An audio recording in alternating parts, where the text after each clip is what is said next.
عبداللہ بن زید نے انہیں روکا بھی تھا، لیکن وہ نہ رکے۔ وہ اپنے چند ہمراہیوں کے ساتھ وہیں کھڑے رہے۔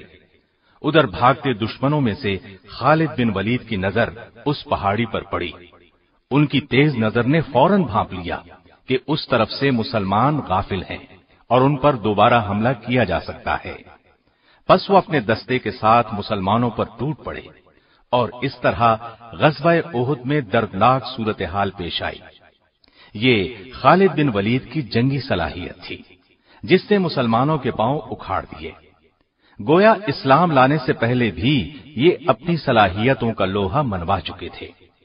اسلام نے ان کی شخصیت میں جو جلا پیدا کی، اب اس کا حال سنیے۔ اپنے اسلام لانے کا واقعہ خود انہی کی زبانی سنیے۔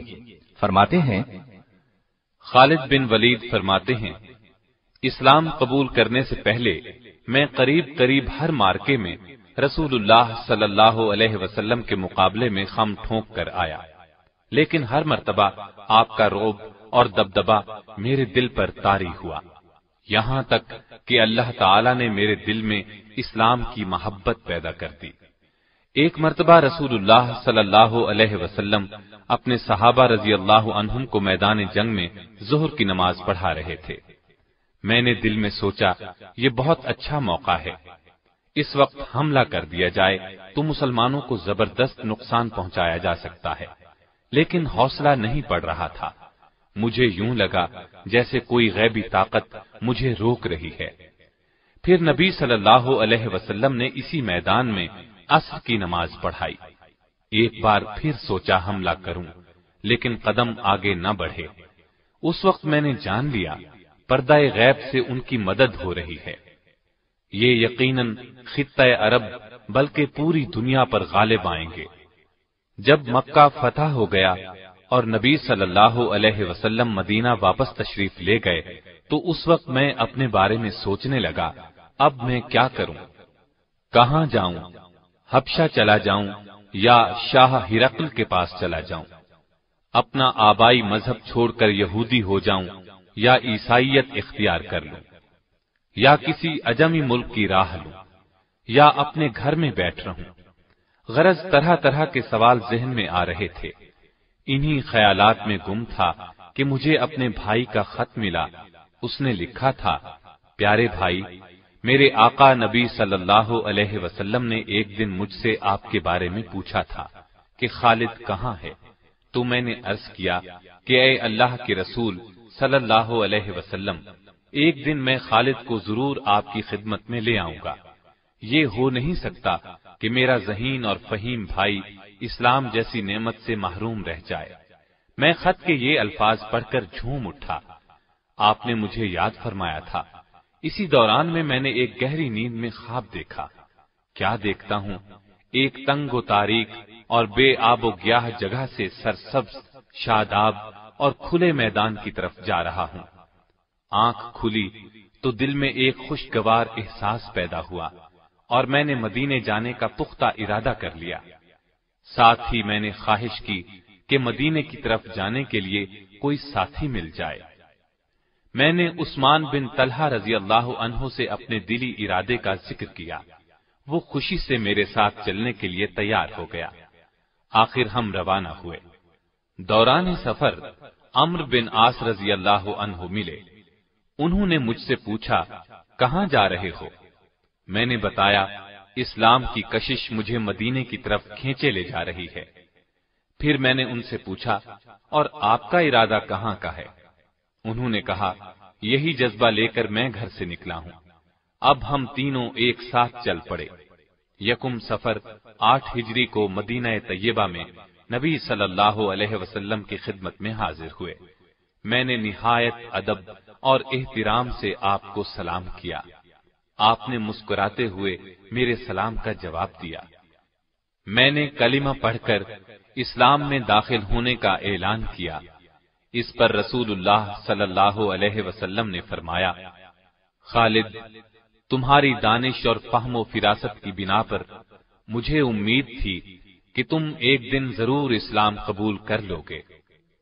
میں نے نبی صلی اللہ علیہ وسلم کے ہاتھ پر بیعت کرتے ہوئے عرض کی، اے اللہ کے رسول، میرے لیے اللہ تعالی سے دعا کریں، میں لوگوں کو تلوار کے ذریعے اسلام سے روکتا رہا ہوں اور مسلمانوں کے لیے طرح طرح کی مشکلات پیدا کرتا رہا ہوں۔ نبی صلی اللہ علیہ وسلم نے میری پریشانی دیکھ کر فرمایا، گھبراؤ نہیں خالد، اسلام قبول کرنے سے دور جاہلیت کے تمام گناہ خود بخود مٹ جاتے ہیں۔ میں نے عرض کیا، اس کے باوجود میری درخواست ہے، آپ میرے حق میں ضرور دعا کریں۔ چنانچہ نبی صلی اللہ علیہ وسلم نے میرے لیے دعا فرمائی، الہی خالد بن ولید کو بخش دے، الہی خالد بن ولید پر رحم فرما، الہی اس کی جملہ خطائیں معاف فرما، بلا شبہ تو بخشنے والا مہربان ہے۔ خالد بن ولید فرماتے ہیں، میں نے اپنا خواب ابو بکر رضی اللہ عنہ کو سنایا تو انہوں نے تعبیر بیان کرتے ہوئے فرمایا، تنگ و تاریک جگہ سے مراد کفر و شرک کی زندگی ہے اور سرسبز شاداب میدان سے مراد اسلام ہے۔ اللہ تعالی آپ کو کفر کی تاریکیوں سے اسلام کے وسیع اور روشن میدان کی طرف لے آیا ہے۔ اسلام قبول کرنا آپ کو مبارک ہو۔ خالد بن ولید کسی خوف یا لالچ کی بنیاد پر اسلام میں داخل نہیں ہوئے تھے۔ نبی کریم صلی اللہ علیہ وسلم کی شخصیت نے انہیں متاثر کیا تھا۔ اسلام کی عظمت ان کے دل میں گھر کر گئی تھی۔ انہوں نے جب تک اسلام قبول نہیں کیا تھا اس وقت تک یہ مسلمانوں کے خطرناک دشمن تھے۔ غزوہ احد کی مثال ہمارے سامنے ہے، لیکن جب یہی جمع سال مرد میدان اسلام کے پرچم تلے آئے تو ہر موقع پر انہوں نے سچے دل اور خلوص نیت کے ساتھ اسلام کے لیے تن من اور دھن کی بازی لگائی۔ انہوں نے اپنی پوری زندگی حق کی خاطر لڑتے ہوئے گزاری۔ ان کی زندگی میں بعض بہت مشکل لمحات بھی آئے، لیکن ہر مرحلے پر انہوں نے خوف اور نا امیدی کو اپنے قریب نہیں آنے دیا۔ انہوں نے جنگی تاریخ میں ایسے کارنامے انجام دیے کہ دنیا دنگ رہ گئی۔ آپ کی جرت، شجاعت اور عظمت کا اعتراف دشمن نے بھی کیا ہے۔ جرمن فوج کے سپہ سالار سے جب پوچھا گیا آپ کی کامیابی کا راز کیا ہے تو اس نے فوراً کہا، میں میدان جنگ میں مسلم جرنیل خالد بن ولید کے طریقے اپناتا ہوں۔ اس میں کوئی شک نہیں کہ خالد بن ولید ایک مدبر سپہ سالار تھے۔ یہی وجہ تھی کہ قیصر و کسریٰ ان کے قدموں میں آ گرے۔ روم اور فارس کے جنگی وسائل ان کے راستے میں کوئی رکاوٹ نہ بن سکے۔ ابتدا سے لے کر آخر تک ہر مارکہ حق و باطل میں فتوحات نے ان کے قدم چومے اور شکست کسی بھی میدان میں ان کے نزدیک نہ پھٹک سکی۔ غزوہ موتا میں تو ان کے جوہر کھل کر سامنے آ گئے۔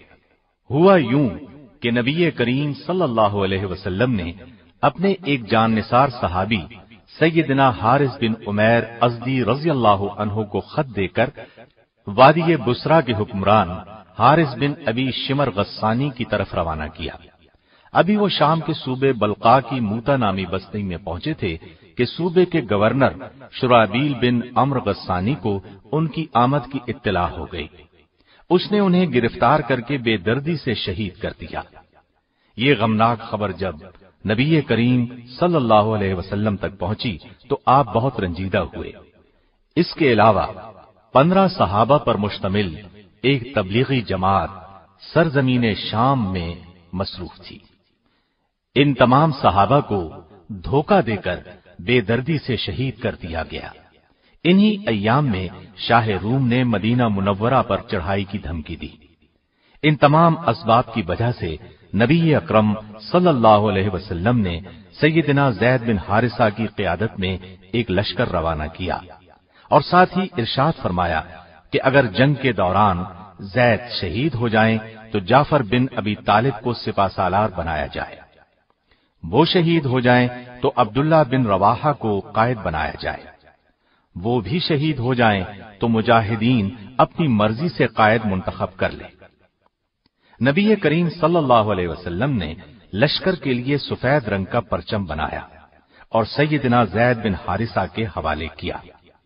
لشکر کو آپ نے یہ وصیت کی کہ جس مقام پر حارث بن عمیر ازدی شہید ہوئے وہاں پڑاؤ کریں اور اللہ سے مدد طلب کرتے ہوئے ڈٹ کر دشمن کا مقابلہ کریں، اور دیکھنا کسی سے بدعہدی نہ کرنا، نہ خیانت کرنا، کسی بچے، بوڑھے یا عورت کو قتل نہ کرنا، اور نہ کسی گوشہ نشین راہب کی گردن اڑانا، کسی عمارت کو منہدم کرنا، نہ کوئی درخت کاٹنا۔ لشکر اسلام نبی کریم صلی اللہ علیہ وسلم سے یہ ہدایات دے کر اپنی منزل کی طرف روانہ ہوا۔ سرحدی صوبے بلقا پہنچا تو معلوم ہوا شاہ روم ہرقل نے ان مٹھی بھر مسلمانوں کے مقابلے کے لیے ایک بہت بڑا لشکر بھیجا ہے اور وہ میدان میں پڑاؤ ڈالے بیٹھا ہے۔ چنانچہ مجاہدین راستہ بدل کر موتا کے مقام پر پہنچ گئے۔ مجاہدین کی کل تعداد 3000 تھی، جبکہ رومیوں کا لشکر 2 لاکھ تھا۔ مسلمانوں نے بہت بے جگری سے دشمن کا مقابلہ کیا، گھمسان کا رن پڑا۔ سیدنا زید بن حارثہ نے اپنی قائدانہ ذمہ داری کا احساس کرتے ہوئے بہت زوردار حملہ کیا، اپنی مٹھی بھر فوج کے ساتھ چاروں طرف سے دشمن پر ٹوٹ پڑے، دشمن کی صفوں کو چیرتے ہوئے آگے ہی بڑھتے چلے گئے، یہاں تک کہ دیوانہ وار لڑتے ہوئے، بہادری کے جوہر دکھاتے ہوئے اور دشمن کو گاجر مولی کی طرح کاٹتے ہوئے بالآخر شہید ہو گئے۔ ان کے بعد سیدنا جعفر بن ابی طالب نے اسلام کا جھنڈا ہاتھ میں لے لیا، گھوڑے کو ایڑ لگائی اور آنن فانن دشمن کے لشکر کے درمیان میں پہنچ گئے، ان پر ٹوٹ پڑے اور تلوار کے جوہر دکھانے لگے، دشمنوں کو قتل کرتے رہے اور آگے بڑھتے رہے۔ ایک دشمن کے وار سے دایاں بازو کٹ گیا تو جھنڈا بائیں بازو میں پکڑ لیا، دشمن نے بایاں بازو بھی کاٹ دیا۔ آپ نے جھنڈے کو اپنے بچے کھچے بازوؤں کے سہارے سنبھالے رکھا، گرنے نہیں دیا۔ اس نے تاک کر تیسرا وار کمر پر کیا، آپ لڑکھڑائے اور زمین پر گر گئے۔ اس طرح آپ بھی شہادت کے رتبے پر فائز ہوئے۔ ان کے بعد نبی کریم صلی اللہ علیہ وسلم کے ارشاد کے مطابق سیدنا عبداللہ بن رواحہ نے جھنڈا سنبھالا، یہ بھی بہادری اور جواں مردی کے جوہر دکھاتے ہوئے شہید ہو گئے۔ مسلسل 3 جرنیلوں کی شہادت کے بعد مسلمانوں کے حوصلے پست ہوتے محسوس ہوئے۔ لشکر اسلام کا جھنڈا گر چکا تھا، ہر طرف پریشانی کا عالم طاری تھا، مجاہدین یوں بھی تعداد میں بہت کم تھے۔ ایسے نازک وقت میں سیدنا ثابت بن ارقم نے جھنڈا اٹھا لیا اور بلند آواز میں بولے، اے بھائی خالد بن ولید، مہربانی کر کے اس جھنڈے کو آپ اپنے ہاتھ میں لے لیجئے، اس مشکل ترین وقت میں آپ ہی قیادت کا فریضہ سر انجام دے سکتے ہیں۔ اس پر سیدنا خالد بن ولید نے فرمایا، آپ جھنڈا اپنے پاس رکھیے، آپ مجھ سے افضل ہیں، آپ نے غزوہ بدر میں بھی حصہ لیا ہے، لہذا لشکر اسلام کی قیادت آپ کا حق ہے۔ ان کی بات سن کر ثابت بن ارقم نے کہا، میدان کارزار میں اپنی جواں مردی کے جوہر دکھانے میں آپ سے بہتر اس لشکر میں کوئی نہیں۔ اللہ کی قسم، یہ جھنڈا میں نے آپ کے ہاتھ میں دینے کے لیے ہی اٹھایا ہے، مجھ سمیت سبھی کی خواہش ہے کہ ان سنگین حالات میں یہ ذمہ داری آپ سنبھالیں۔ یہ کہہ کر انہوں نے بلند آواز میں کہا، مجاہدو، کیا تم خالد بن ولید کو اپنا سپہ سالار تسلیم کرتے ہو؟ سب نے یک زبان ہو کر کہا، ہاں، ہم خوشی سے ان کی سپہ سالاری میں لڑنے کے لیے تیار ہیں۔ یہ صورتحال دیکھتے ہوئے سیدنا خالد بن ولید نے اللہ کا نام لے کر جھنڈا اپنے ہاتھ میں لے لیا۔ دشمن کے مقابلے میں مجاہدین کی تعداد آٹے میں نمک کے برابر تھی۔ مجاہدین کی کمان ہاتھ میں لیتے ہی سیدنا خالد بن ولید نے یہ حکمت عملی اختیار کی کہ چند گھڑ سواروں کے ذمے یہ کام لگایا کہ لشکر سے پیچھے ہٹ کر صرف گھوڑے دوڑاتے رہیں۔ انہوں نے جب یہ کام شروع کیا تو وہاں گرد و غبار اٹھنے لگا۔ رومی لشکر یہ صورت دیکھ کر خوفزدہ ہو گیا۔ اس نے خیال کیا کہ مسلمانوں کو کمک پہنچ گئی ہے، اس لیے ان کے حوصلے پست ہونے لگے۔